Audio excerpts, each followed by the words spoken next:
देश में एक दिन में करीब 3 लाख कोरोना मरीज रिकवर हुए हैं। बहुत बड़ी बात है, राहत की बात है। 24 घंटे में रिकॉर्ड 3,86,452 नए केस आए हैं और एक दिन में कोरोना से 3,498 मौत हुई हैं। देश में कोरोना के 31,70,000 एक्टिव केस हैं इस वक्त। जल्दी से आपको और जानकारी इस बारे में दें, फिर अपने रिपोर्टर्स के पास, जो हमारे सहयोगी हैं उन सब के पास चलेंगे और जो हमारे साथ एक्सपर्ट्स हैं, डॉक्टर साहब हैं, उनसे भी बात करेंगे। लेकिन 24 घंटे की कोरोना रिपोर्ट आपको जल्दी से बिग वॉल पर दें। देखिए, हम लगातार आपको बताते हैं कि दुनिया भर में इस वक्त जो टॉप 5 कंट्रीज हैं, जो 5 सबसे ज्यादा कोरोना के मामले वाले देश हैं, वहां क्या हाल है। सबसे ऊपर भारत है, 3,86,888 केस, और नंबर 2 पर ब्राजील है, जहां 70,000 केस भी नहीं है, 69,000 के आसपास। लेकिन ब्राजील से कंपेयर इसलिए नहीं कर सकते क्योंकि यहां मौत का आंकड़ा कम केस के बावजूद बहुत ज्यादा है। अमेरिका 60,000 के आसपास केस है, टर्की के पास 37,000 से ज्यादा केस हैं और फ्रांस में 26,500 के आसपास केस पिछले 24 घंटे में देखने को मिले हैं। यानी बात साफ है कि भारत में सबसे ज्यादा कहर इस वक्त इस दूसरी लहर का है।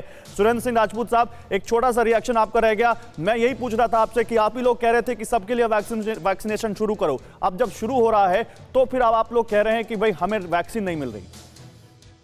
अब आप ये बताइए गौरव भाई, ये जो आपका सवाल है, दिल पे हाथ रख करके कहिए, क्या ये सही है? हम तो चाहते हैं सबका वैक्सीनेशन हो, लेकिन जब वैक्सीन ही नहीं मिलेगी, और ये केंद्र सरकार की जिम्मेवारी है कि वो उपलब्ध कराए, चाहे ग्लोबल कराए और चाहे हिंदुस्तान के उससे कराए। अब जब आज से 1-1.5 महीना पहले सीरम इंस्टीट्यूट ने 3,000 करोड़ मांगे थे, तो प्रधानमंत्री जी से आप ये नहीं पूछेंगे कि वो 3,000 करोड़ क्यों नहीं दिए, 1.5 महीने बाद दिए। जब भारत बायोटेक ने 1,500 करोड़ 1.5 महीने पहले मांगे थे कि साहब हमें एक्सपेंशन करना है, तो वो आपने 20 अप्रैल या 25 अप्रैल को क्यों दिए, ये नहीं पूछेंगे। प्रधानमंत्री जी ने 24 तारीख पूछ रहे हैं सर। मैंने तो अनिला जी से सबसे पहले पूछा कि कहां कोऑर्डिनेशन में कमी है। आपने 1 मई से वैक्सीनेशन शुरू कर दिया और राज्य कह रहे हैं कि वैक्सीन नहीं है, तो फिर वैक्सीनेशन होगा कैसे? मैं डॉक्टर साहब से एक रिएक्शन लेना चाहता हूं। डॉक्टर सांघवी, देखिए, पॉलिटिकल बात तो अपनी तरफ है, लेकिन क्या आपको लगता है कि ये नीड ऑफ आवर थी 1 मई से खोलना, और अगर कोऑर्डिनेशन में कमी है तो ये राज्य और केंद्र दोनों की जिम्मेदारी बनती है? देखिए, कैसा है कि आज जो हम लोग इस पैंडेमिक सिचुएशन में हैं, तो उसमें उसका एक जवाब जो है वो है ग्लोबल वैक्सीनेशन। तो सबको वैक्सीन तो मिलना चाहिए, वो तो जाहिर सी बात है। अभी कैसा है कि इसमें अभी ब्लेम गेम करने से तो अच्छा है कि हमको ये देखना चाहिए कि आगे चल के हम कैसे कर सकते हैं। अभी इतने हम लोग, इंडिया की थोड़ी सी स्थिति थोड़ी अलग है क्योंकि हमारा पॉपुलेशन बहुत ज्यादा है।